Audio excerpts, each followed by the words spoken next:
welcome everyone on this rainy Sunday morning. Hope everybody's doing well and had a good week. Sam Adams is with us for his final session with us on justice making in the Bible. And today, I think we're going to focus on specifically Richmond today. But Sam, we've enjoyed your discussions up until now and look forward to today's discussion as well. Next week, Brian Blunt will be with us for a 2-week session on truth and space matters. So that'll be a very interesting conversation and relevant topic to today's world. So we're looking forward to having Brian with us for next 2 Sundays. Please remember to sign up if you're interested for the Carson Election Series, the Lenten opportunities, and let's see, and which more information on all of those can be found in the FP Seasons booklet, as well as other information. Also, please remember to mark your calendars for March 23rd at 7 p.m. That's when the Risk Nehemiah action is. Their issues of focus this year are affordable housing and gun violence, and at the Nehemiah action, they will be encouraging our city leaders, including council people and Mayor Stoney, to implement certain fair practices in both those regard to give a voice to the voiceless in our community. So it's a very important rally or assembly that's held every year. FPC is a strong supporter of Risk. We have many members that are very active in it. And our Wilson staff, FPCU, and Amy and Mary Kay are also strong supporters of Risk efforts. So we strongly encourage everyone, if you can, to please join the Risk Nehemiah action. It's very easy to do so this year because all you need to do is join in via Zoom from the comfort of your home. So you may have been contacted by some network members from the church have reached out to you to ask if you can attend or not. I have also sent out an email with regard to the assembly asking if you can attend. So it's important for Risk to know, or at least help get an idea of how many people will be there so they can help plan for the event. And they plan to hold a meeting with other Risk congregation members tomorrow night to report out on how many people each congregation will have. If you haven't already responded to my email or to another Risk member, as a Risk network member at FPC, please do so as soon as you can. And that would be very helpful if we can do that. Or if you would like, you can just simply type in yes in the chat function during our class today. So really appreciate your consideration of that. And please remember, during the class, Sam will be pausing for questions. So please feel free to just chime in verbally or type in your questions or comments in the chat function. Please keep those on our special concerns list in your thoughts and prayers, as well as those in the military.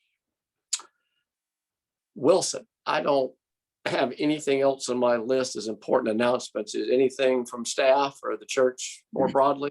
No, that's it. Just want to underscore again, Carson lecture starting on Wednesday night. We have a great lineup, and I'm sure you've all seen it in emails and other places. Please come.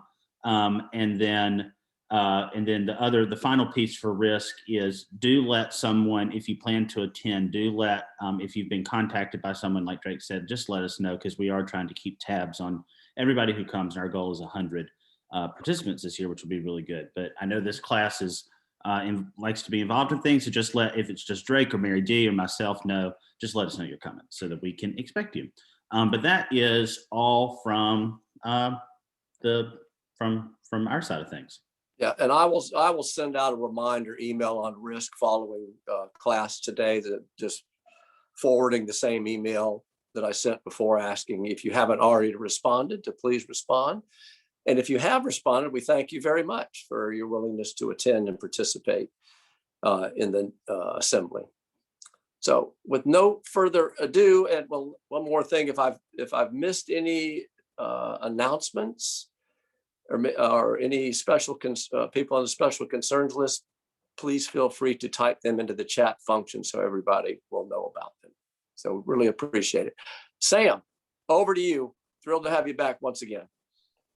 Thanks so much, Drake, and just want to offer my gratitude once again for being asked to participate in the Covenant class. It has often had wonderful ties with the seminary. Brian's coming next week. Certainly John Trotty taught this class for many, many years. And so it is, one of those forums, I think, that allows for spirited discussion in a place where not everybody necessarily agrees on everything, which is a good thing. And I think it is forums like this that are interested in public witness that really do have to continue to engage public square issues. So grateful for the opportunity to talk to you once again and focus on Richmond a bit today, and just again appreciate so much my friendship with Wilson and with Drake and Mary D, folks that I have been blessed to know both through this class, but also just through our longstanding friendship. So thank you so much. I also want to say that in terms of what I'm talking about today, I am by no means one of the leading experts on some of the challenges facing the city of Richmond. I, try to stay abreast of what's happening. I, lean on others who are much greater experts than I do. But for all of us who care about the Bible's message on justice, it's necessary that we really learn as much as we can about what's happening in our city, both its past and present. I would say just a couple of things, and I'll refer to them, a few times. I'm going to show a few PowerPoint slides that I have, gotten from friends of mine who many of you know. I've done a fair number of joint presentations with John Meeser in and around Richmond, a guy you all, a scholar and expert on Richmond, many of you know. He taught at VCU in the public policy school for many years, and then moved to the University of Richmond. Knows as much as anybody about inequality in Richmond. The other person whose wisdom and knowledge and sort of current understanding I'm going to lean on a little bit is Heather Mullins-Crislip, who is the head of HOME, the advocacy organization. Many of you will know her as she seeks to, in terms of city and state and even national legislation and policies and legal advocacy for those facing eviction in Richmond and around the Commonwealth. So both of those, and many of you are also heavily involved. I see, I don't mind calling her out because we're good buddies, but if anyone wants to chime in from their own experience, I see Martha Rollins on the Zoom. If she at any time wants to break in and tell me where I'm wrong or tell me what I'm missing, that I would be grateful. So just wanted to start off with that. So, but I do want to review just a minute because I just think, just in case, and we've done this a few times, just in case you all don't remember everything verbatim that I did last week and the week before, I'm going to share a few slides. And actually, some of these I didn't share. And then I'll come back and let's see from the current slide. So we're going to come back and talk about, once again, one more time, about justice making in the Bible. And we talked about how the Hebrew term mishpat means fairness or getting your day in court, and where judgment occurs. But justice is also the primary attribute of God in the Bible. God is a God of justice and righteousness, and it's the primary desired attribute of human beings. We talked about Micah 6:6-8. What does the Lord require of you but to do justice, love kindness, and walk humbly with your God? And I made the assertion that we have a tendency to spiritualize that and to say, this just means we need to be nice to each other and not get into arguments and to care about those in our family and our neighbor. No, Micah is talking quite specifically about systemic injustices, bribery, corruption, people being cheated out of their houses, loans with exorbitant interest rates. You know, one of the things I did when I was writing my wealth and poverty book is I got in the car as I was starting to write it, and I drove around the 2-mile radius of the seminary because I was curious how many payday lending facilities there were. And I found 20 within a 2-mile radius of Union Seminary. Micah is speaking against really systemic problems in his 8th century context. And so when God is in the Psalms is portrayed as a lover of justice, someone who is the deity who has established justice and righteousness in Jacob or Israel, and therefore it is incumbent upon us to do the same. Abraham, when he is called by God, is to follow God doing justice and righteousness. Notice again the exact same recitation of what we found in Psalm 99. I won't, and this plays over into the New Testament. The language in Acts in particular about koinonia, about fellowship. All came among everyone. All who believed were together, had all things in common. They would sell their possessions and goods and distribute the proceeds to all as any had need. And then this is after Jesus is ascended into heaven. There is a mentality of koinonia, of mishpat, of justice, of Christian fellowship. There was a Levite, a native of Cyprus, Joseph. He sold a field that belonged to him and then brought the money and laid it at the apostles' feet. So you really do get this sense of social solidarity. Paul talks about this as well. He says the trick is to try to find the fair balance between the present abundance that the believers in Corinth have and the need of those who are in desperate straits. And he cites the Old Testament passage for the one who had much did not have too much, and the one who had little did not have too little. So we do have this sort of thread running through Scripture related to justice making, and it is perhaps just in terms of central themes in Scripture, it is one of the 2 or 3 primary themes that we would point to, just in terms of the frequency of the terms. We in the Presbyterian Church and other mainline denominations have spent much of the last 30 years, 40 years getting in painstaking debates, and in some cases really important debates about hot button social issues. And one of the things we have paid less attention to is economic and social justice matters. I mean, we do, but just in terms of the attention we've given the last couple of decades, we've given attention to sexuality concerns, for example, which are very important. Those kinds of issues, but a far more recurrent theme is one related to mishpat. So that is sort of what we've done the last couple of weeks. And again, for those of you who are this is your first time, most of you have been here at least one other session. If you have a comment in the chat, or if you want to stop me, you can at any time do so, but I just wanted to get a few things on the table from what we had done before. So here, let me. Morning. I'd like to ask you a question. Yeah, go ahead. Okay, yeah, we spend a lot of time discussing the evils of payday loans, but I really don't see a forum where people can go out and really understand what those loans are. I know for my history, the second day I was in the military, they spent an entire day talking about don't go to these places. And somebody throws up on the blackboard, says, this is why. These places are notorious. They come in and say it's just a payday loan. And then they would explain in the class that, yeah, you could be paying 30 and 35% interest. And this was way back in the 70s. Somebody explained to us the dangers there. But I don't see commercials on television expressing the dangers of pay. Yeah, no, and that's a good point. Lamont, you cut off at the end there. I don't know if it was, I didn't hear the last word I heard was dangers, but it's a really good point.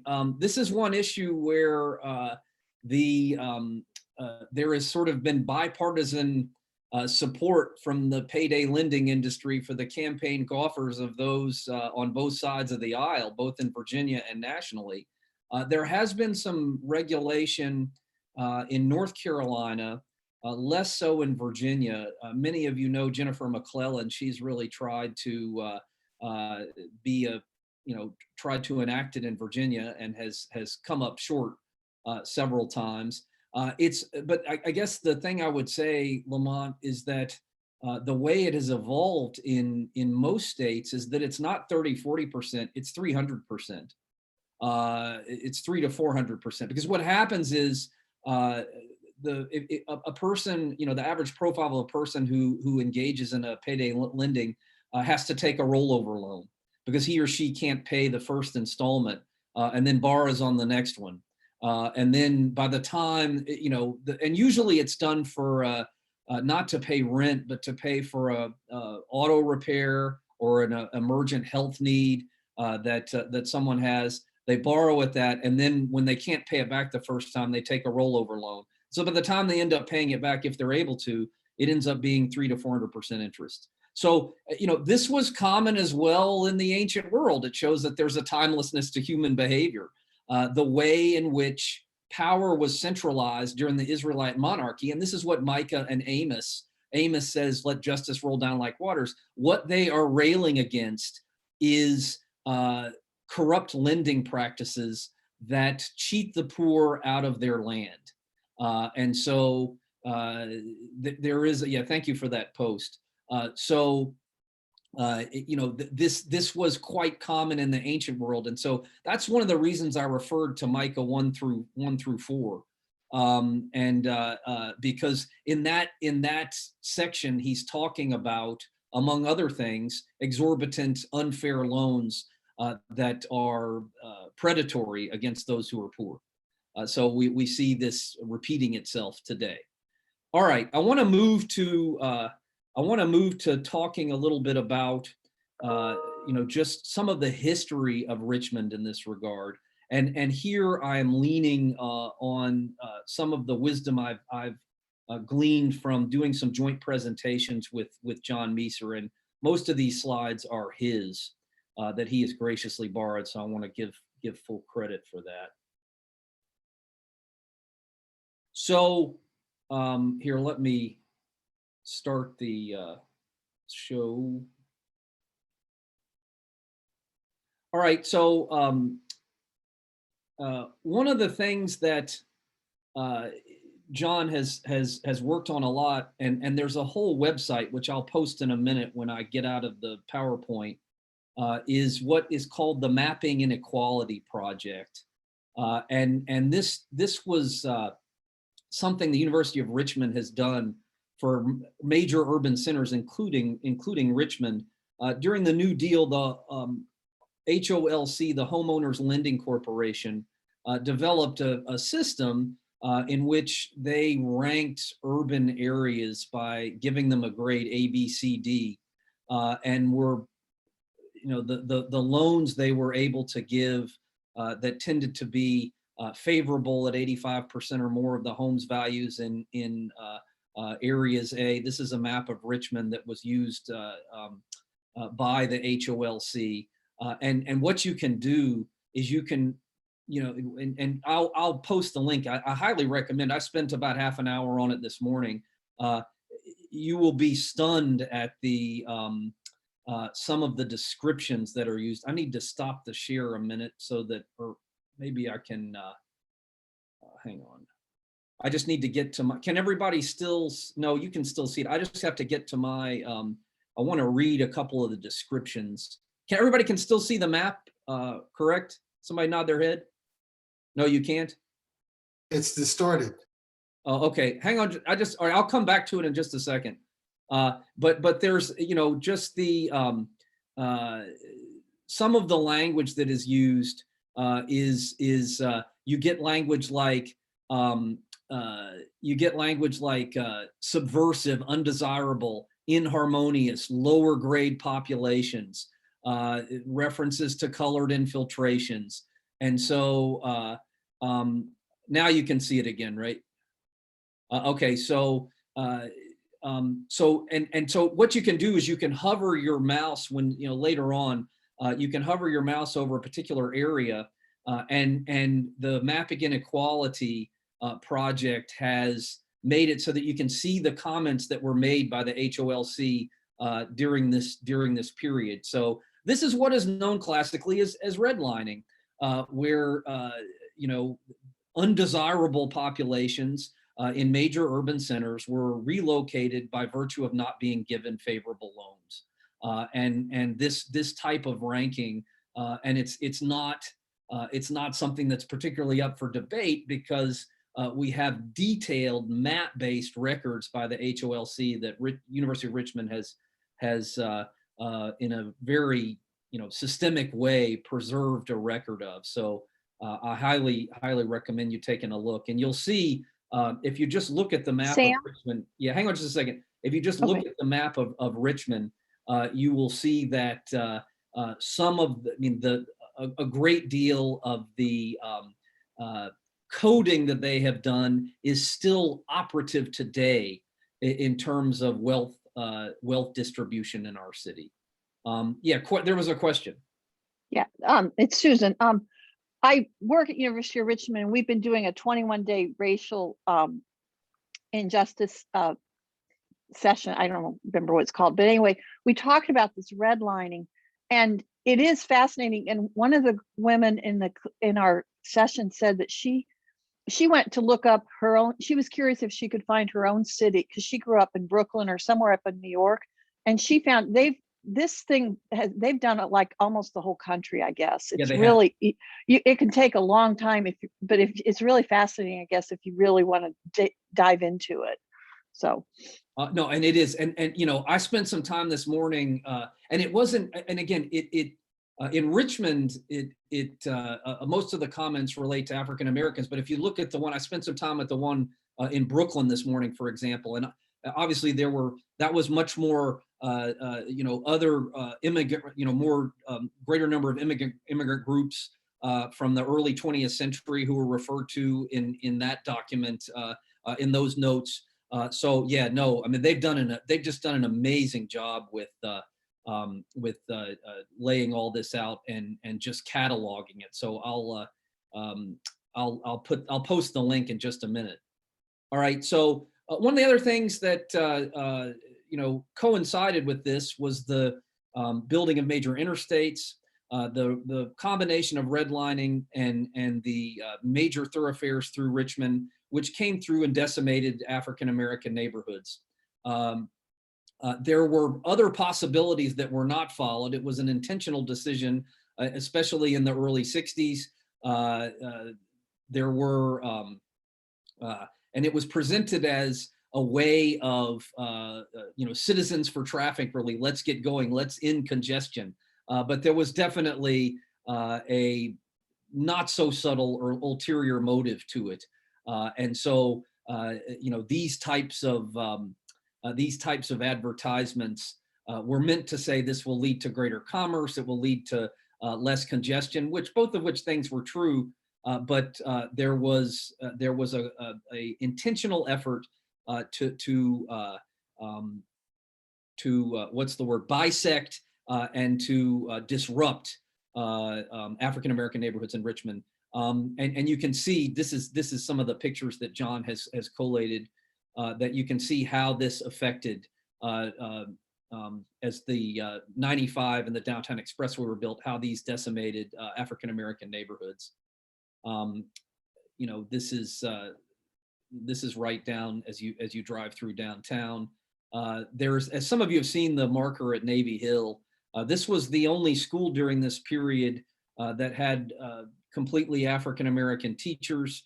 It was a thriving neighborhood, and you can see that it really no longer exists in any way that it used to. There is a plaque here. This just shows you this is now part of downtown working Richmond. There's a plaque that deserves to be read. The Navy Hill neighborhood, relating to the War of 1812, was settled by German immigrants. It became a vibrant African American community by the turn of the century. Navy Hill's distinctive character was embodied in the buildings between North 3rd and 13th. Navy Hill School was the only Richmond school to employ Black teachers. Area landmarks include the Bill Bojangles Robinson Home, Good Samaritan Society, Phyllis Wheatley YMCA, and numerous churches. The construction of Interstate 95 destroyed Navy Hill in the 60s. So you can see how the combination of redlining and the freeway construction were so consequential. 3,000 residents in Fulton, 836 building that included 7 churches, restaurants, schools, and a movie theater, also decimated. And you'll, if you've spent any time, as many of you have, in Oregon Hill, you know that the Downtown Expressway runs through this area. And similar to 95, there was thriving neighborhoods in that had businesses, churches, and tight residential units that were destroyed by the interstate. All right, final slide in this section of the presentation. You have here just to show the effects of redlining, the effects of the interstate. This just shows where we are in terms. Oops, hang on. Now, how do I go back? There we go. All right, this just shows where we are in terms of what's happening with poverty and housing units currently within the area in which the interstates were constructed and where redlining occurred. Sam? Yes. Sam, is this information, especially the one I'm looking at right now, what would be the timeline on this? This is recent. This is recent. Is it really? Okay. Yeah, this is recent. This is, I want to say, John tries to update these slides. I want to say it's 2017, 2018, somewhere in there. Okay. All right. Thank you. Yeah, sure. So now then what I'm about to show you is recent this year. So, okay, so I'm going to stop the share on that. Yeah, the interest on noise suppression, that's a really good important point too. And I'm going to talk about Petersburg more in a minute. But let me stop for a minute and see, does anybody have comments, questions? Yeah, I'm happy to share these maps via email. Just know that the only thing I would say about them is just, I know I've said this 4 times, but the last map in particular, but also some of the pictures were taken by John and not me, but he wouldn't mind if I shared them with Drake. He's happy for these to be shared widely. So, but let's see if anybody has any questions or thoughts on what I've shared so far. I think somebody needs to mute because I'm getting a little bit of feedback. And I'm particularly, I don't know if she's still here, but if Martha wanted to jump in too, that would be awesome. But anybody else who wanted to jump in, but you've said everything. It's so exciting to have people see what has been happening for years. Our neighborhood in Bird Park was one of the ones, because the realtors would determine what was going to be the next target, because they would make more money in scaring the white people out of the redlined areas, moving in Black people and moving the white people to one of the blue areas. So it caused neighborhoods that were one way to flip because it made more money for the realtors. So it's exciting to see this. Thank you. Well, the other thing to say that Martha and others have worked on is one of the things that happened was a lot of the jobs. So, as redlining occurred, as this sort of planned inequality was forced upon Richmond, a lot of the jobs, especially say 1980 and later, moved into the suburbs. And then those who had been redlined into the D areas especially if they didn't have their own vehicle, they had no way of getting to where a number of the jobs were in Richmond, especially those that were in Henrico and Chesterfield County. So, you know, one of the things, as you all know, and that some of you have been involved in, is the GRTC debates as to whether public transportation could come out to Henrico and Chesterfield County. And, you know, especially along the Broad Street corridor and into parts of Chesterfield, where there were employment opportunities, but there wasn't the infrastructure to get folks to that part of town. So when that, you know, and those debates and that change has only happened in the last decade. So we're really the last 5 to 8 years. And that was met with resistance and in some cases, and really not so subtle responses as to, you know, we don't want the riffraff coming out to the suburbs. And so you know, that is a quite recent development. But, you know, in order to sort of understand this history, and again, Drake, what I'll do, just so I don't want to disrupt the lesson, I'll just send you these PowerPoints and also the link to the mapping inequality link, and you can share it with anybody who wants it. That way I won't forget anything. All right, the PowerPoints are somewhat large because they have some photos. So if it takes a minute it took me a minute to download, but yeah. So I want to show a few more slides more relevant to today, but yeah. Ben Campbell's seminal volume, Richmond's Unsealed History, John Meeser's The Politics of Annexation, both of which give you these detailed sort of maps and statistics. One other book that I would recommend in this regard, because concurrent with this is, of course, some of the tragedies surrounding the Richmond City Schools. The president of UVA, James Ryan, wrote a book called 5 Miles Apart, in which he tracked how this affects education. And one of the things he did, well, what the book shows is how redlining affected public education.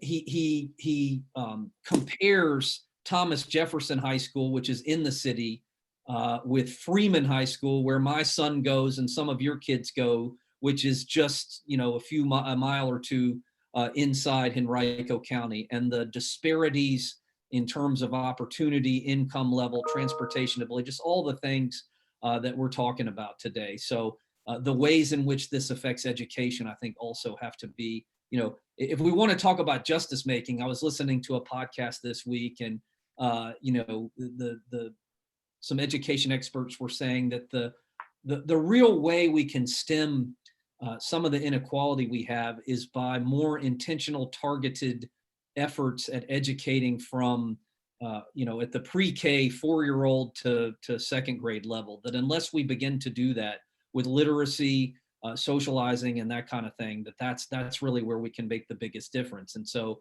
I thought Ryan's book, at least, was quite helpful for me in framing that. All right, now I want to talk about for a minute how this has been affected during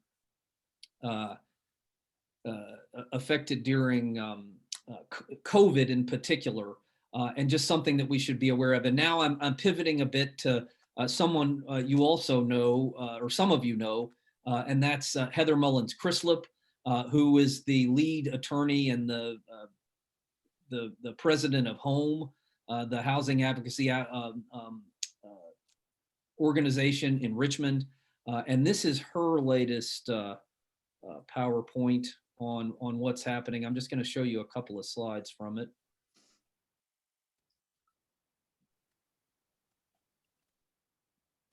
And that somebody had talked about Petersburg, and I just wanted to point out, let me play. So somebody had talked about Petersburg. The orange slides point out where eviction rates in the last year have been the highest. You'll note that Petersburg and Richmond, Petersburg is the dark orange. That map is, I can't really zoom in, but Petersburg, Hampton Roads, and Richmond, with Petersburg and Richmond leading the way, are where eviction rates have been the highest, especially during COVID. Here's the stat that will show you that Virginia has 3 of the top 5 highest eviction rates among mid-sized cities. Petersburg, it's astronomical, as it is in Portsmouth and Hopewell, but Richmond is quite high as well. Richmond has 5 of the top 10 highest eviction rates among large U.S. cities. So quite alarming stats. Hang on, what else did I want to show? Oh, here we go. I thought this one was helpful as well, that you can see how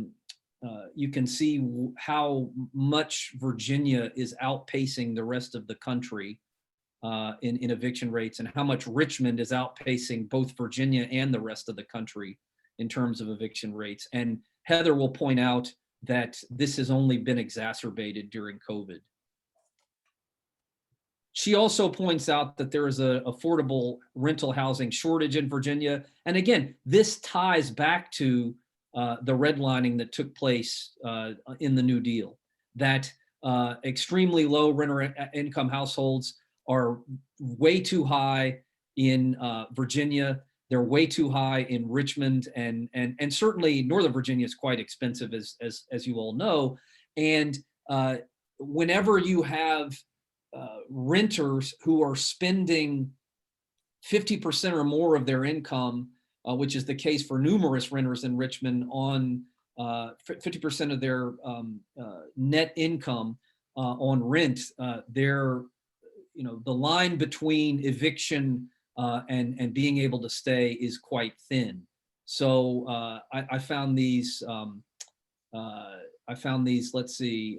Hang on. Let's see. Is there anything else I wanted to say? All right. So yeah, go ahead. Hey, Sam, just to interrupt real quick, I just wanted to let everybody know this is at the heart of the issue that Risk is talking about with the affordable housing units in Richmond. This is why this has risen to one of the top issues that they're dealing with, and this is the one thing that we'll be looking to help get our city leaders and all to implement fair practices here and increase the number of affordable housing units in Richmond. So, very relevant topic. Well, I appreciate that, Drake. And this was here's the effects that a forced move that Heather has highlighted that a forced move can lead to. That you don't necessarily have, it can affect your job. Obviously, your kids are disrupted. Access to food and groceries. You might be in a much less safe neighborhood. Chances are you will be. How are you going to get from point A to B? How are you going to handle childcare? And again, this comes back to what I was talking about earlier. Usually, payday lending results from an emergency, not a sort of a routine paying the bills. It results from an eviction, from a medical need, from a car repair, or something like that. And if you have to change locations, and then you are also forced out of your through eviction, that can often lead to needing a payday loan. All right. Here, I'm going to stop the share here. Sam, the other thing that happens too with the children is that they get moved into another school district or overnight. The emotional stress on these young children that are seeing people shot to death at night in these projects, all that we've read about, it lasts forever. The cycle have not been broken. I worked in community relations with the bank for a long time, and I always said I saw more than I realized, and I wanted to, and I think that built up in me to help even more, to get to the systemic issues, but we still have not successfully broken that cycle generationally. And I guess while I was at the bank, I probably saw three young generations, and there was a lot of money being poured into it, especially when we had corporate headquarters here in Richmond. But the fact of the matter is everybody was trying to reinvent the wheel, both at the local and federal level, with each administration, and people weren't tracking these young people. We'd lose them we lost, and we're still doing that. And I'm so thankful that we're, focused so intentionally now, consistently. Well, and I would highly recommend having, I'm not going to get into it because I won't get the details right, but I really appreciate your sharing some of your own story. And yeah, there is, Risk is focusing on this year. Heather can also, I heard her talk a couple of weeks ago at the seminary, and there's some legislation that is passed out of the General Assembly to try to maybe, and nationally too, but the Assembly worked on it in particularly, and Risk is trying to do it at the city level, and I think there is some receptiveness at the city level in this regard to try to make it a bit fairer and less landlord leaning in terms of the steps that lead to an eviction, and that to try to make it so that those who are renters have certain rights, and that that failure to pay rent 1 month doesn't trigger an eviction within a short 60 to 90 day period, because that is when that happens. And it's one of the things that Heather is one of the things that I've been able to glean from her presentations is that in the long run, it's not in the landlord's best interest in many cases either. So, it would be good to have her track. And, I'm not going to go into the details of what has passed in the General Assembly that I think the governor is planning to sign, but just to try to put some measures in place to make it harder for there to be subjective evictions without a fair point for advocacy and for the and there's been some federal efforts to one of the things that's happening this spring is that the federal government has put measures in place that are going to run out in March and April, and when those run out, it's going to be up to each city to decide how much leniency they're willing to give those families, especially those whose jobs have been affected by COVID, in terms of adhering to whatever guidelines that landlord has. So you're absolutely right. Sam, I think Martha had a question. Okay, Martha Martha, had a there's just question one or other thing I comment. wanted to say, and the last thing I want to do is keep Martha from talking, because she's more of an expert on this stuff than I am. But the other thing I was going to say though is to me the thing that looking at the first PowerPoint and this one shows is that Richmond's situation is structural and systemic and can be traced some decisions and changes that were made in the 20th century that we have to overcome. Yeah, Martha. And I say amen to all of that, and amen to what Risk is doing. But I would like to just add another point, and I bet there's a scripture about it, and that is wages. If people are paid their minimum wage, and so that would say give somebody $1,400 a month. What can you buy for that to include your whole rent and your utilities? So that would be a reason in favor of hitting it with a two-prong approach, which is also to support raising wages. Because if we just keep making cheaper housing, but it seems to diminish people to me. Well, and I think that's, and one of the reasons why, well, there's lots of reasons why, but I think that's absolutely right. I mean, if you, Richmond and Northern Virginia are way more expensive to live in than Lee County out in Southwest. I mean, so, if you're not going to pay a living wage, you're going to continue to have these problems. I think that's absolutely right.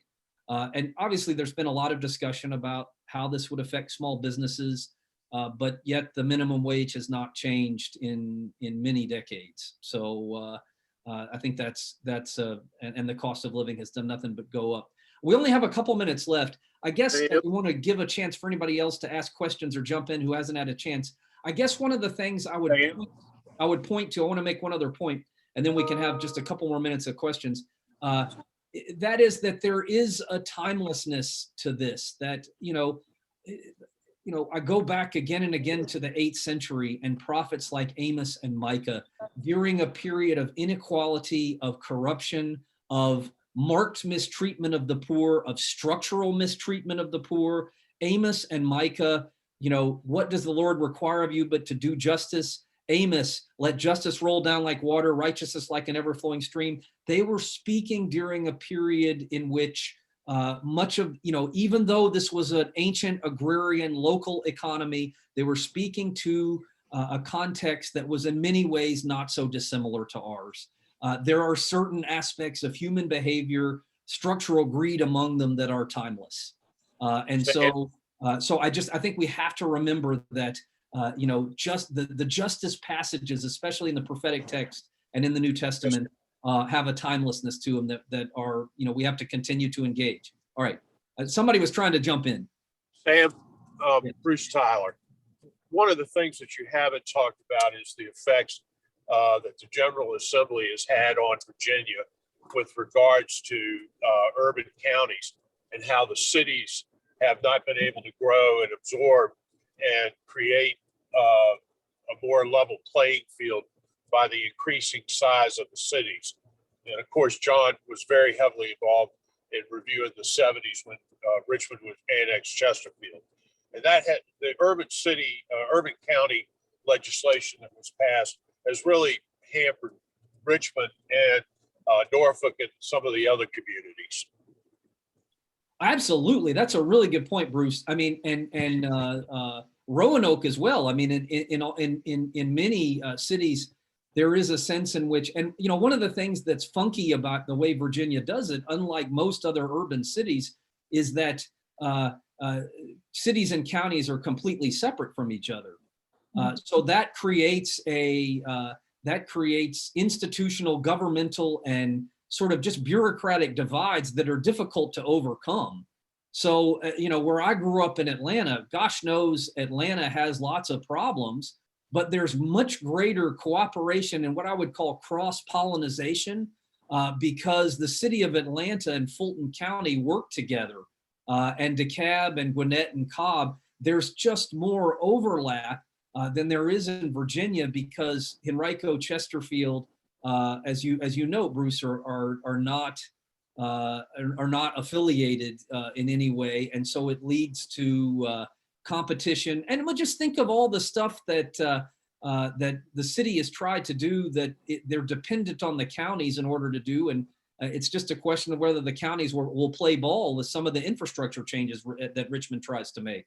So we have some sort of institutional bureaucratic disadvantages right off the bat that aren't going to change.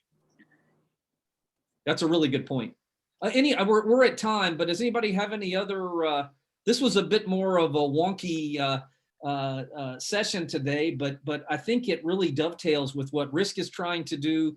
It focuses on what we're trying to do in Richmond, and again, I think my expertise is in the Bible, but it is necessary for me to lean on the knowledge and expertise of others if I'm going to try to understand poverty in Richmond, and that's what I've tried to do today. So, any other final comments, thoughts, Drake? I think we're probably at time, aren't we, buddy? Yep, I think we're about there. But Sam, once again, we've been thrilled to have you. It's been wonderful 4 sessions with you on a very relevant topic today. I think we can all agree that we have a lot of issues out there, but we can all help make a difference and try and give a voice to the voiceless. And I think you said it well. Your topic and conversation this week does dovetail nicely with what Risk is doing and the upcoming Nehemiah action on the 23rd. So again, we really appreciate those of you who have agreed to attend, and would hope that those of you who are still thinking about or considering it will certainly do so. And we look forward to having Brian Blunt next week to talk with us more about truth and space matters. So hope everyone has a great week and stays safe and healthy. Thank you. Yeah. Thanks, Sam. Hey, bye everybody. Enjoy your Sunday. Bye. You do the same. Sam, thanks. Thank you.